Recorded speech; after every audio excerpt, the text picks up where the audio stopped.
ദൈവനാമത്തിന് മഹത്വമുണ്ടായിരിക്കട്ടെ. ഞാൻ Angel Richard, CSI Saint Andrews Olokkode സഭയിലെ സഭാംഗമാണ്.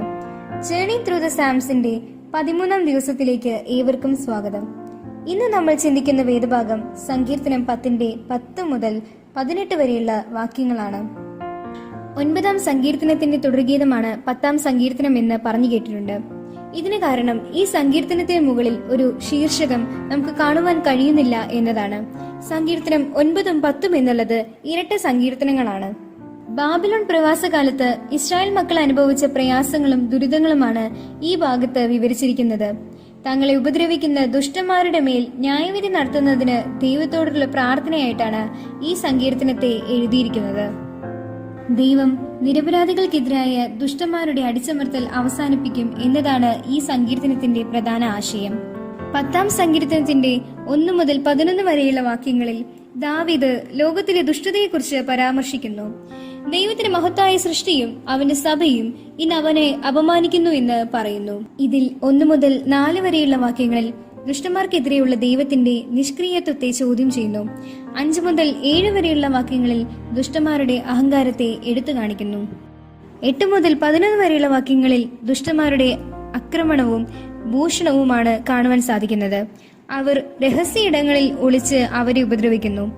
ദുഷ്ടന്റെ മറ്റൊരു സ്വഭാവത്തെ ഇവിടെ സങ്കീർത്തനക്കാരൻ പറയുന്നു. ദുർബലർക്കെതിരെ അവന്റെ കൈ ഉയർത്തുന്നു. അതായത് നിരപരാധികൾ, ദരിദ്രർ, നിസ്സഹായകർ എന്നിവരെ അവൻ അടിച്ചമർത്തുന്നു. തിരിച്ചടിക്കാൻ സാധിക്കാത്തവരോട് അവൻ പരസ്യമായി പോരാടുന്നു. ദൈവം മറന്നിരിക്കുന്നു, അവന്റെ മുഖം മറച്ചിരിക്കുന്നു എന്ന ചിന്ത ദുഷ്ടന്റെ ഹൃദയത്തിൽ കടന്നു വരുമ്പോഴാണ് ഇങ്ങനെയുള്ള കാര്യങ്ങൾ ചെയ്യുന്നതെന്ന് സങ്കീർത്തനക്കാരൻ 11ാം വാക്യത്തിൽ വ്യക്തമാക്കുന്നു.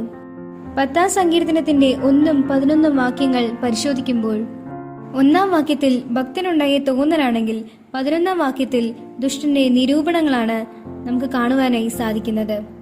2 വാക്യങ്ങളിലും ദൈവം നമ്മെ മറന്നു കളഞ്ഞു എന്നുള്ള ധ്വനിയാണുള്ളത്. എന്നാൽ ഇതിനുള്ള മറുപടി 14ാം വാക്യത്തിൽ തന്നെയുണ്ട്. അത് ഇങ്ങനെയാണ്: നീ അത് കണ്ടിരിക്കുന്നു, തൃക്കൈ കൊണ്ട് പകരം ചെയ്യുവാൻ ദോഷത്തെയും പകയെയും നീ നോക്കിക്കണ്ടിരിക്കുന്നു. ചില സമയത്ത് നമുക്ക് അങ്ങനെ തോന്നാറില്ലേ, ദൈവം നമ്മുടെ കഷ്ടതകളും വേദനകളും എല്ലാം അറിയുന്നില്ല എന്ന്? എന്നാൽ അങ്ങനെയല്ല. ദൈവം നമ്മുടെ കഷ്ടതകളും വേദനകളും എല്ലാം കാണുന്നുണ്ട്, അവനെല്ലാം അറിയുന്നുണ്ട് എന്നതാണ് സത്യം.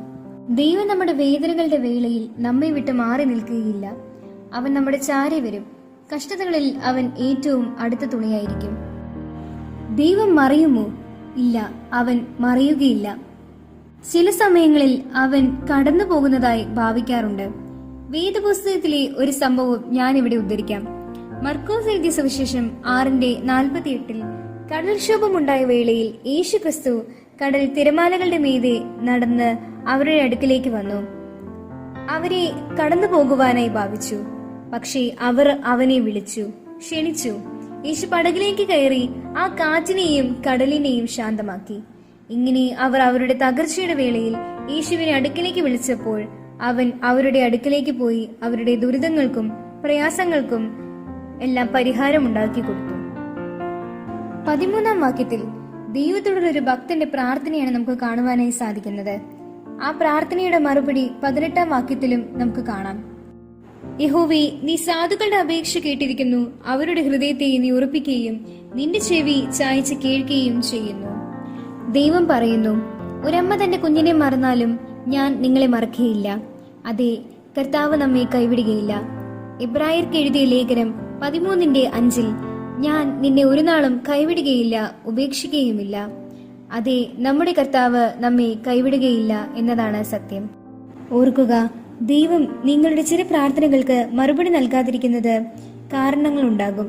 ചിലപ്പോൾ നിങ്ങളെ ബാധിക്കുന്ന വിഷയങ്ങളായതുകൊണ്ടാകും ചില നേരത്തെ പ്രാർത്ഥനകൾക്ക് ഉത്തരം ലഭിക്കാത്തതിന് കാരണം. ഒരുപക്ഷെ ദൈവത്തിന് മെച്ചപ്പെട്ടൊരു പദ്ധതി നിങ്ങളെക്കുറിച്ച് ഉണ്ടായിരിക്കും. മറ്റൊരു കാര്യവും കൂടെ ഞാൻ ഇവിടെ പറയുവാൻ ആഗ്രഹിക്കുന്നു. ദൈവം നിശബ്ദനാണ് എന്നുകൊണ്ട് അർത്ഥമാക്കുന്നത് അവൻ നമ്മളെ മറന്നിരിക്കുന്നു എന്നതല്ല. അങ്ങനെ കരുതരുത്. ആ നിഗമനത്തിൽ എത്തിച്ചേരാൻ എളുപ്പമാണ്. എന്നിരുന്നാലും ഓരോ ഉത്തരം ലഭിക്കായ്മയും അവൻ നമ്മെ മറന്നിരിക്കുന്നു എന്നതിന് ഉദാഹരണമല്ല. അവസാനമായി ഞാൻ നിങ്ങളോട് പറയുവാൻ ആഗ്രഹിക്കുന്നത് ഒരു കാര്യമാണ്: പ്രാർത്ഥന തുടരുക, വിട്ടുകൊടുക്കാതിരിക്കുക. നിങ്ങൾക്ക് ലഭിക്കുന്ന മൂല്യത്തെ സംശയിപ്പാൻ നിങ്ങൾ പ്രലോഭിക്കപ്പെടുമ്പോൾ പോലും നിങ്ങൾ പ്രാർത്ഥനയിൽ ഉറച്ചിരിക്കാം. സാധുക്കളുടെ നിലവിളി കേൾക്കുന്ന ദൈവം, ഹൃദയത്തെ ഉറപ്പിക്കുന്ന ദൈവം തീർച്ചയായും നിങ്ങളുടെ ജീവിതത്തിലും ഒരു അത്ഭുതം ചെയ്യും. ദൈവത്തിന്റെ പ്രത്യാശയും അവന്റെ മഹത്തായ വാക്കുകളും നിങ്ങളിലേക്ക് എത്തിക്കുവാൻ ദൈവം എന്നെ ഒരുക്കിയതിനെ കുറിച്ചോർത്ത് ഞാൻ ദൈവത്തെ നന്ദി കരയറ്റുന്നു, സ്തോത്രം ചെയ്യുന്നു. ഇങ്ങനെ ഞാൻ എൻ്റെ വാക്കുകളെ ഇവിടെ ചുരുക്കുന്നു. ദൈവനാമം വാഴ്ത്തപ്പെടുമാറാകട്ടെ.